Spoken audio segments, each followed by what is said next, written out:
from a town where the young never shut our eyes. Pick your poison, you could ride with those other guys. Life is more than just a dream when your team's strong. We write anthems, this is more than just a theme song. Rock bees on our winter wears. Welcome to Phenom, the home of the phenoms. It's only one city that we lean on. We call that.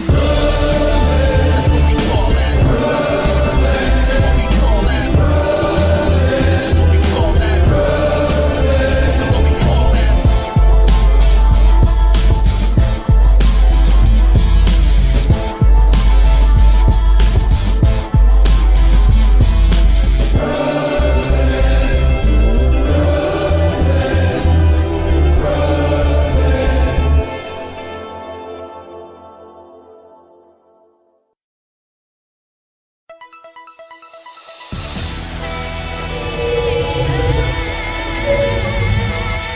What's going on, guys? Etika from the EtikaWorldNetwork Gaming Commentary, here to bring you another edition of our Pokemon 5th Gen Battles. Today I have for you guys a stupendous silver rank game against somebody who goes by the name of Riki from the Small Gone Wi-Fi Battle Finder. But before we get into it, just two quick mentions. First, I want to say that every single Pokemon battle from this point on, not only will it be a Pokemon battle for you guys, but you'll also be able to leave your questions and I'll answer them in a following up answer video. So you guys can leave your questions here pretty much and I'll answer them in a video probably tomorrow or something like that. For example, this is the answer video that I answered for questions that I got only yesterday on the last Q&A video. Check it out.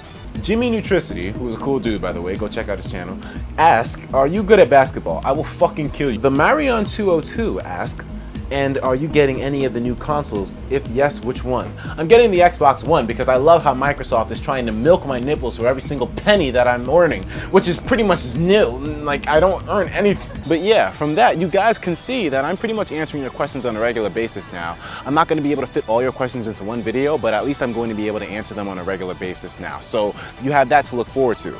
Also, the Minecraft videos, I don't know why, but for some reason lately they've been getting really popular. I think because this funny shit happened in the last one. It's really fucking crazy. So, nope. Oh, you fucking kidding me? You fucking kidding me? Yo, you fucking kidding? Yo, wait, hold on. Wait. This bow that we got from the skeleton, I don't know why it's so damaged for, but we're going to use this bow to kill that creeper because that skeleton was doing so much. Where am I getting? Oh shit, nigga! Yo, get the fuck out of here! Get the fuck out of here! Are you kidding me? No, get the fuck out of here! Oh my god! Oh my god! Do you see this shit? So I'm actually looking forward to that. You know, the Minecraft shit is actually really fun now. I think I'm gonna start uploading episodes of that like every day because I'm having a lot of fun playing that. But anyways, guys, what's going on? Like I said, I have a battle for you guys today against Riki. And before we get into it, I'm here, Sunset Park, Brooklyn, New York. It's a beautiful summer day. The kids are out. It's like 9 in the morning, yet there are still a bunch of kids out, so you know school's done for the whole summer. Fucking crazy. But anyway, pretty much because I figured out my audio equipment, I don't have to worry about background noise as much, so I'm able to bring this narration to you guys here. And also I'm doing a little bit of a different style of narrating. I'm using a film cinematology type thing here, so everything's in 24 frames at the bars, so everything should be cool looking in terms of like cinema. This is somewhat of a test in a way too. Either way, guys, let's not waste any more time. We're going to go into that team preview right here. Now, Riki, as I said before, was one hell of an opponent because he was somebody who had actually battled me beforehand, I believe. And so he sort of knew my team in a way. And it's always more difficult when you're going against people that actually know your team, they know your standard. So you have to play a little bit more odd in order to be able to handle what they want to do. But anyways, taking a look, he's got a pretty threatening team on top of it all. All these Pokemon fulfill their jobs really, really well in there, you know. And especially Fortress, you know, I mean, excuse me, not Fortress, Ferrothorn. It really bothers me because I've seen choice band variants that really rip holes in teams, so I always play a little bit cautious when I see Ferrothorns in there. But the thing that I'm probably most threatened by is the Garchomp, mostly because it's going to be late game, and the Latios as well. Now, I told you guys before, when the person has a Latios and a Garchomp on the team, it's more likely that one of them is choiced in some way or some regard, so it's going to be difficult dealing with those two. I have to figure out who's going to be the specs, who's going to be the, well, obviously, Garchomp can't run specs unless you're doing some really crazy shit, but overall, a really threatening team. Now, in terms of my team, I know a lot of you guys are tired of seeing this team used over and over again. The thing is, I'm working on a new team right now as we speak. speak. It's just becoming a little more difficult for me to do that because I'm having to split my time between so many things. But trust me, you're going to get a new team very, very soon. So until then, you guys will have to deal with this one and a Priority Fang. Although I'm not really using the Priority Fang as much because I use it a lot beforehand. And plus, I've been getting kind of washed up with it lately. You know, people have been beating my ass. So I'm using this team a little bit more. You guys know, the standard juicy team. Either way, man. You guys pretty much know the teams from this point forward. And like I said, this game was silver. It was borderline gold. And trust me, the reason why it will be pretty damn obvious once we get into the battle. But let's not waste any time. Let's get into it right now. So, as I said, this is a game against Riki, and like I said, it was a silver rank battle. Incredible factors behind this one. I'm going to start off with my Gyarados because it's pretty much a good lead for anybody in his team, and he goes into his Ferrothorn here. So now, of course, I'm threatened by Stealth Rock, Leech Seed, go for the taunt here to stop any setup that this guy wants to do, and potentially maybe go for a Thunder Wave because he most likely might switch here. Or go into my Virgo, who can threaten his Ferrothorn out with the Flamethrower. Either move works out really well in my regard. So now, of course, his Ferrothorn is going to be threatened out. Now, knowing that he most likely might go into a Dragon to absorb the Flamethrower, I go for the Ice Beam, trying to scout for the Garchomp, trying to scout for the Latios, but I don't get them, so it's all good. Now, he thinks most likely I'm going to switch out here, but my Nidoqueen has enough attacking power in its special attack where I can deal a decent dent in a Blissey without having to be, you know, totally walled by it. I mean, this guy, once he soft boils, it'll be a wrap. But I know I can continue the earth power pressure without too much of a hindrance on me. Damn, the sun is bright out this bitch. But I know I can continue those earth powers without too much of a hindrance in my regard. Now, I go for another one here. And remember, I said in the beginning that, you know, I'm not really too threatened by this guy. If I get a crit, his Blissey's going to be taking a whole lot of damage. So, but the thing that I wanted to scout out for is to see if he has Thunder Wave or Toxic, but obviously he can't do either of those to me. So I go out into my Soul Glow here to threaten him out with a really powerful fighting move or to threaten him out with a head charge either. Now, the thing is that it's a pretty obvious move, you know? I don't know if he knows what Buffalont runs, but it's pretty natural that Buffalont would run a really powerful physical move. Now, of course, he is going to be threatened out. Is the focus good? Yeah, the focus is good. So he switches into his Ferrothorn here while I go for the superpower. Now, even though it is super effective and I am adamant max attack, this just goes to show you how bulky Ferrothorn is. Dude takes the damn superpower like it's nothing, and now on top of everything else, now I have lessened attack and lessened defense, but I know he can't hit me with the Power Whip because it's going to raise my attack thanks to Sap Sipper. So he's pretty much forced to either go for his Stealth Rocks or something like that, but I decide keep up the pressure. Go for another superpower, hit this guy really, really hard. The reason why I did this is because most likely he would predict me to switch, seeing as how my attack and defense just went down. But I'm not going to fall victim to that so far. I mean, I'm going to pretty much play kind of ballsy staying in here because he could have easily gone into Latios to sponge the hit, but then I could just go into my Escavalier to be able to take the Draco Meter from Latios. So either way, I go into my Escavalier now. Reason being because I kind of predicted his Latios to come in. So he switches, goes into his Espeon. Now this isn't a bad combination for me either. Either way, I'm going to be able to go for the Mega Horn and hit something really, really hard. Of course, his Espeon will be naturally faster, but here's a questionable move. He actually went for the Wish. He probably should have gone for the Reflect or something. Either way, because he went for the Wish now, the Mega Horn's going to hit his Espeon, and even though I have no attacking EVs whatsoever in this Escavalier, it is going to fucking destroy it with no problem whatsoever, which I'm not surprised by, which is why I thought it was kind of a questionable move. He goes into his Ferrothorn now, and of course Ferrothorn is going to be faster than Escavalier because its speed is like 15 base. I do manage to hit my Mega Horn, thankfully though, so you know, luckily I did not miss any Mega Horns. That would have been an ugly scenario, you know? What if I missed both of those? Espeon would have still been in there, probably been able to set up some screens. Instead, Espeon pretty much did nothing in this game. Ferrothorn did get to set up his spikes, and he got to set up another layer. No, he got to set up spikes and the Stealth Rock. Now this is going to be very important for later. Either way, he goes into his Terrakion now. My Doze, who is max defense, max HP, will easily be able to take whatever this Terrakion wants to do, even if he had an X-Scizor. Now, the thing that makes this even better is that my Doze carries the goddamn Thunder Wave. And, you know, his Sacred Sword did nothing, even with the Fighting Gem. You know, I'm max defense. It ain't going to do shit to me. I'm going to go for the Thunder Wave on this turn, predicting him to either stay in or switch. Either way, it doesn't even fucking matter because something's going to get slowed down that doesn't want to be slowed down. And thankfully, it is his damn Latios. You know how much of a headache I just solved there? Now, knowing that most likely I don't want to switch anything directly into his Latios, I'm going to just stay in there and get up my Stealth Rocks as well. I could have probably preserved those a little bit better, but my Stealth Rocks were essential. Mainly because he's probably going to be doing a whole lot of switching back and forth, and plus it would help with that Blissey as well. So I just decide to switch out here, go into my Escavalier now to save my Doze for later, probably to absorb a hit from the Terrakion maybe. Now the guy, he has 2 entry hazards set up, the spikes and the stealth rock, so you have to understand that I'm going to be taking a lot of damage here. I thought his Latios was initially choice, but he's actually not. He's not choice Scarf, he's actually maybe Expert Belt or something.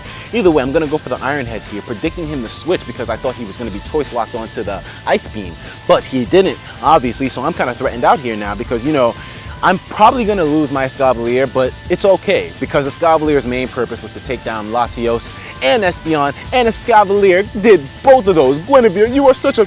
Oh, mamma mia! Guinevere is such a beautiful Pokemon. It managed to take out both the Espeon and the Latios, so I'm feeling really good right now. His Guard Chisel comes in there. Even though my Escavalier is such a valuable Pokemon, I felt like it was okay to let Escavalier die. But you're going to see later that I make that same decision with somebody else that I really shouldn't have, and it's gonna come back to bite me in the ass a little bit. I go into my Gyarados now, going for the Intimidate to slow down this guy's attack so he can't do shit to me, because Garchomp with the Life Orb, even with only Dragon Claw, is doing a lot of damage, man. So he goes into his Blissey here. Now here is where I play extremely stupid. Now I know that for a fact I can kill this Blissey, or maybe like stall it out to the point where I'll be able to kill it with Waterfalls, but the problem here is the fact that I'm playing really reckless with the only check that I have to Garchomp. You see, Gyarados is the only thing that can really threaten this guy out.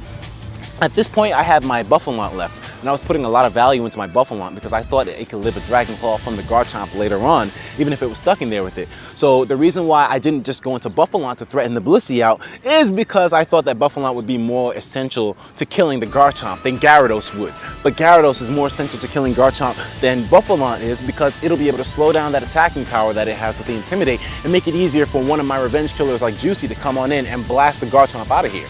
But you're going to see I make a big mistake there. So the Garchomp does get to run the train a little bit. But either way, now his Blissey is in there now, and like I said, I was going to stall this motherfucker out, so you know, I don't really care at this point. All I'm saying is that at this point, I don't want the Blissey setting up anything either, because if he gets those soft boils up, it's going to be a little bit of a problem for me. And plus, I don't need him going for any toxics on me either. So that's why I stay in there with my Gyarados, playing extremely reckless when I should have actually done something a lot more intelligent and gone into my goddamn Buffalont. But whatever the case may be, I'm going to lose my Gyarados eventually, as you guys are going to see. But I do manage to take this Blissey down to a suitable amount of HP to the point where I can easily come through and revenge kill him with some other fucking Pokemon that I got. Either way, it's really stupid that way I'm playing with this Gyarados right now, man. It's really, really stupid. But anyways, I'm finally able to take down his Blissey after a massive stall war. I probably should have fast forwarded that, but I felt like I didn't really have to, because, you know, it's going to help me explain the stuff better. Garchomp comes back in there now. Here's the stupidest play I made of the game. I just let Gyarados die right there. I could have gone into my Buffalont maybe to take the blow, but no. Now the problem that's going to make this match extremely difficult is the fact that he has entry hazards, Stealth Rock and Spikes. If he didn't get up those Spikes, maybe I could have managed a bit better here. But either way, my Juicy goes in there now, and of course he's going to be threatened out because he knows a Dragon Claw at that range of HP can't kill me. So I go for the Hidden Power Ice here, hit his Terrakion on the switch. That was probably really easy to see, but I didn't want to risk that, because if I had just gone for the Thunder on the Garchomp, it would be not very effective, and he would get 2 Dragon Claws on me, which would probably just finish me right there. And it wouldn't even affect the Garchomp because it's ground type, you know? So the safest play was going for the Hidden Power Ice, even if I did hit the Terrakion in the switch. I go for the Drain Punch here, probably because I probably should have gone for a Thunder instead to kill this guy. But the reason why I went for the Drain Punch is because I thought it would do a lot more than that. So a bad over prediction on my part. Now I have to switch Juicy out and give it more entry hazard damage later on, thanks to the Stealth Rocks, and go into my Buffalont, who I only just realized that it's not really that valuable in taking down the Garchomp. I only realized that Buffalont was not that valuable because if it comes back in, it's going to take more entry hazard damage and then go down to a hit from the goddamn Terrakion anyways. I go into my Nidoqueen now, who will be able to probably sponge anything this Terrakion wants to do. And of course, he's not really going to be able to do much. Even if he had an Earthquake, it wouldn't be able to kill me at that range since he isn't choiced in any way, or Life Orb. I'm going to go for that Ice Beam, predicting the Garchomp to come in, just playing it safe, but it's going to be enough to kill the Terrakion anyway. So now things are getting really, really intense. His Garchomp is back in there. This is his last Pokemon now.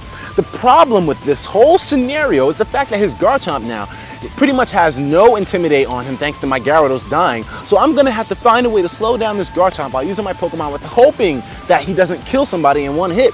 My Doze goes in there. Defensive wall. Come on, Doze, do something. I was hoping I would hit him with a Fire Punch and then I could just burn his ass with that. But that's a lot of hacks to hope for in one turn. And plus, Garchomp with that Life Orb, probably max attack, is going to be able to run a train on Doze. I go into my Juicy now, who is probably going to maybe try to hopefully live this Dragon Claw. I'm hoping and praying it does. No, Juicy does not live the Dragon Claw. And my friends, at this point, that is where I learned the lesson of never, ever passing up an Intimidator when you got a Garchomp waiting for you in the ranks. Because if I had gone in there with Gyarados, rather, if I had just given him my Buffalon earlier, then I could have still had my Gyarados to be able to come in. Most likely he would die because the Stealth Rocks and plus the Garchomp doing damage. But the Intimidate would have slowed down his attack to the point where maybe Juicy could have come in after Gyarados was dead and then hit the damn Garchomp with the Hidden Power Ice, and that would have won me the game right there. But it's all good. I learned my lesson big time there, you know? That's why I love Cuddlelandic so much, because it can be used for so many things. Even when it doesn't have barely any HP left, the Intimidate is still a wonderful ability. Either way, guys, I really want to thank you guys for tuning into this segment of the Etika World Network Gaming Commentary. Guys, in terms of the channel progress, things have been going meh. I'll put it at best. I'm going to make a video addressing all this stuff later, but things have been really meh for the time being. But, hey man, I ain't gonna sweat it. And plus, on top of everything else, a lot of reception has been given, and the last video I made was really popular, so I'm really enjoying the receptions you guys are just giving to me on that. Either way, man, I ain't gonna hold up no more of your time. My name is Etika from the Etika World Network Gaming Commentary. Thank you once again, and I will see you guys on the flip side. Take care of yourselves, and of course, as usual, please have yourself a goddamn good one.